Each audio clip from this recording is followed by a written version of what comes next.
আসসালামু আলাইকুম সবাইকে। আমি কি ক্লিয়ার আছি? আপনারা একটু কাইন্ডলি একটা কমেন্টে জানান, আর দয়া করে লাইভটা একটু শেয়ার করে দেন। আপনাদের সবার জন্য একটা শকিং নিউজ নিয়ে আসছি আমি। দয়া করে লাইভটা একটু শেয়ার করেন এবং আমি ক্লিয়ার আছি কিনা একটু জানাবেন। Thank you.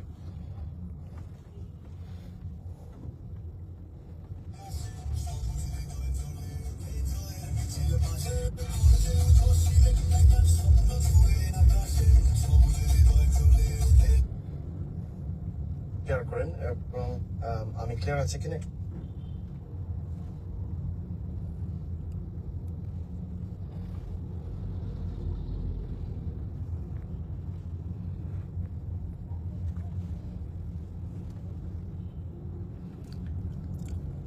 আচ্ছা, আসসালামু আলাইকুম। আমি কি ক্লিয়ার আছি?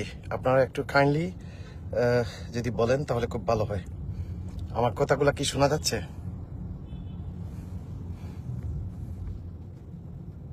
আচ্ছা, বিসমিল্লাহির রহমানির রহিম। প্রিয় বাংলাদেশ, প্রিয় সিলেটবাসী, আমি আপনাদেরকে কিছু ইম্পর্টেন্ট ইনফরমেশন জানাচ্ছি।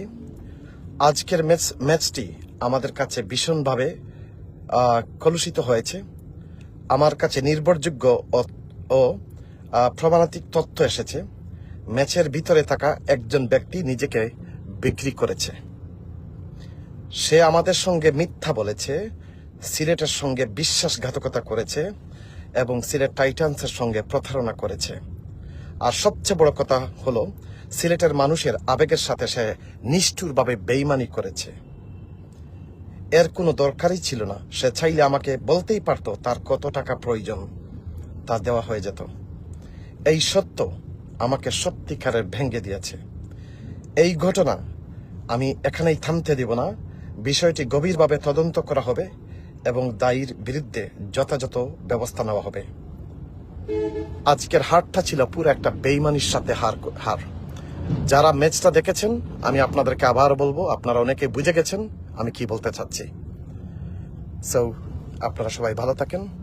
এতটুকু আপনাদেরকে জানালাম। এই হারটা আমাদের হার ছিল না, এই হারটা হচ্ছে কমপ্লিটলি কম্প্রোমাইজড। এটা ফিক্সিং ছিল, একটা বেইমানি করা হয়েছে সিলেটের সাথে।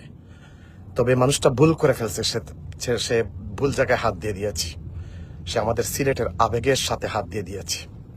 এই বিপিএল টিপিএল সবকিছু যে একটা বেইমানি, একটা জুয়ার ব্যবসা, এটা আমি আগে থেকে জানতাম। কিন্তু আমাদের সাথে আমাদের প্লেয়াররা সবাই কিন্তু আজকে ডিমোরালাইজ হয়ে গেছে। পুরা সিলেটের মানুষকে কান্না করানো হয়েছে বেইমানের কারণে।